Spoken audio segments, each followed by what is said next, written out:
एक समय था जब धरती पर डायनासोर का राज था। ये आकार में बड़े विशालकाय और भयानक हुआ करते थे। इन्होंने करोड़ों साल तक यहाँ राज किया और समय आने पर विलुप्त हो गए। लेकिन क्या कभी आपने सोचा है कि इन सब से पहले धरती पर जीवन कैसा था? यहाँ का वातावरण, पेड़ पौधे और वो कौन से जानवर थे जो इन डायनासोर के अस्तित्व में आने से पहले ही यहाँ अपनी जिंदगी जी चुके थे। डायनासोर धरती पर खासतौर से ट्रियासिक, जुरासिक और क्रिटेशियस पीरियड के दौरान रहा करते थे। लेकिन हमारी कहानी की शुरुआत इससे लगभग 10 करोड़ साल पहले ही शुरू हो चुकी थी। ये था कार्बोनिफेरस पीरियड। ये वही समय था जब धरती पर पेड़ पौधे पृथ्वी के इतिहास में सबसे ज़्यादा हुआ करते थे और इन गहरे जंगलों में आज की तरह कोई साधारण जानवर या डायनासोर नहीं हुआ करते थे, बल्कि यहाँ रहा करते थे बड़े बड़े रेप्टाइल्स, एम्फीबियंस और इंसेक्ट्स। और ये सारी की सारी जगह इसी तरह के जीवन से भरपूर थी।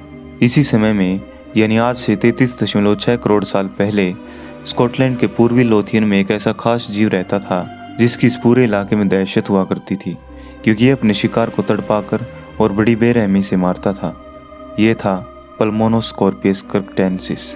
ये बड़े बिच्छुओं की एक खतरनाक प्रजाति थी जो देखने में कहीं हद तक आज के बिच्छुओं की तरह हुआ करते थे, लेकिन लंबाई में करीबन 2 फुट लंबे और दौड़ने में बेहद तेज। इसे ब्रीदिंग स्कॉर्पियन भी कहा जाता है। इसके 8 पैर थे, शरीर काले रंग का जिसके बीचों बीच एक धारी बनी होती थी। इसके पिंसर्स और पूंछ के डंक का सिरा चटक लाल रंग का होता था, जो जीवों में प्राकृतिक रूप से एक खतरे का संकेत माना जाता है। इनमें देखने की गजब की काबिलियत थी, क्योंकि इनकी आंखों का आकार सामान्य से ज़्यादा बड़ा हुआ करता था। इसके अलावा ये पेड़ों पर चढ़ने में भी माहिर थे।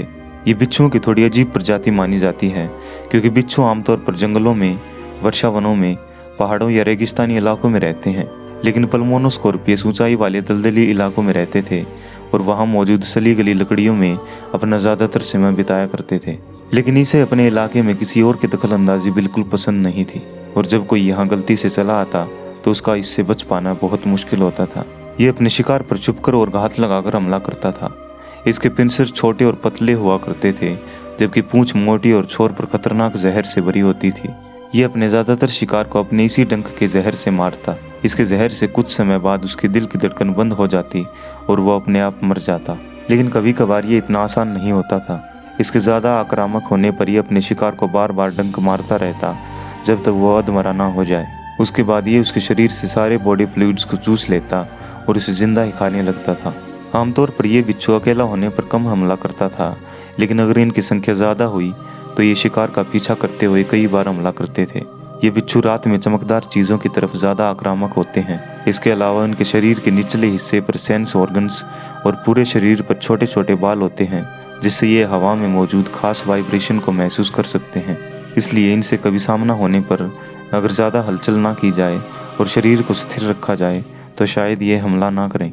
इनके क्यूटिकल्स में एक प्रोटीन होता था जिससे एक खास फ्लोरेसेंट केमिकल रिलीज होता, जो कुछ खास मौक़ों पर अल्ट्रावायलेट लाइट की प्रेजेंस में हरे और नीले रंग की रोशनी पैदा करता था, जिसके चलते ये कभी कभार रात में चमकने भी लगते थे। ये बिच्छू क्या खाया करता था ये सही तौर पर नहीं कहा जा सकता, लेकिन जिस तरह इसके शरीर की बनावट है उससे ऐसा लगता है कि ये अपने से छोटे आर्थ्रोपोड्स और स्मॉल टेट्रापोड्स का शिकार किया करता था। 2 से 2.5 फीट लंबा होने की वजह से ये धरती पर मौजूद आज तक का सबसे बड़ा बिच्छू था जो कभी यहाँ रहा करता था। अपने बड़े शरीर के होने की वजह से ये करीबन 10 साल तक जिया करते थे। लेकिन ऐसा नहीं है कि उस दौरान यही सिर्फ इकलौता जीव था जो शरीर में इतना ज़्यादा बड़ा हुआ करता था। दरअसल ये तो बस शुरुआत थी। इस समय यहाँ पैदा होने वाले सारे जीव आकार में सामान्य से काफ़ी ज़्यादा बड़े हुआ करते थे, और ऐसा होने के पीछे एक खास वजह थी। इतने ज़्यादा पेड़ पौधे होने के कारण यहाँ वायुमंडल में ऑक्सीजन की मात्रा लगभग 35% तक हुआ करती थी, जबकि आज ये घटकर सिर्फ 20% रह गई है। ज़्यादा ऑक्सीजन होने के कारण यहाँ का हर जीव अपने शरीर में ऊर्जा को आसानी से बना पाता था। इनके काम करने में ऊर्जा का इस्तेमाल बहुत कम होता और ये बहुत तेज़ी और आसानी के साथ काम कर सकते थे।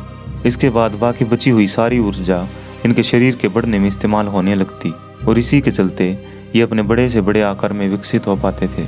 कार्बोनिफेरस पीरियड के कुछ और जीव जैसे मेगान्यूरा, जो एक ड्रैगन फ्लाई थी, ये साइज में करीबन 2.5 फीट लंबी हुआ करती थी, और आर्थिप्लूरा, एक वर्म जो लंबाई में करीबन 2 मीटर यानी एक इंसान से भी ज़्यादा बड़ा विकसित हो जाता था। पल्मोनोस्कॉर्पियस धरती पर करीबन 1 करोड़ साल तक बिना किसी रुकावट के रहा। ये यहाँ और दूसरे जीवों के साथ इस पारिस्थितिक तंत्र में विकसित होते रहे और अपना जीवन जीते रहे। लेकिन धीरे धीरे अब इनका बुरा वक्त नज़दीक आ रहा था। आज से 32.64 करोड़ साल पहले यह मौसम में तेज़ी से बदलाव होने लगे और इनके रहने की जगहें वो दलदली इलाके भी खत्म होने लगे। और देखते ही देखते कुछ समय बाद ये प्रजाति पृथ्वी से पूरी तरह विलुप्त हो गई। लेकिन इसके विलुप्त होने के साथ साथ यहाँ एक और ख़ास चीज़ हुई थी जो आने वाले इंसानों के लिए काफ़ी फ़ायदेमंद साबित हुई। यहाँ मौजूद बड़े और विशालकाय पेड़ पौधों के पूरे जंगल समय के साथ इन्हीं प्राकृतिक घटनाओं के कारण ज़मीन के अंदर दब गए थे।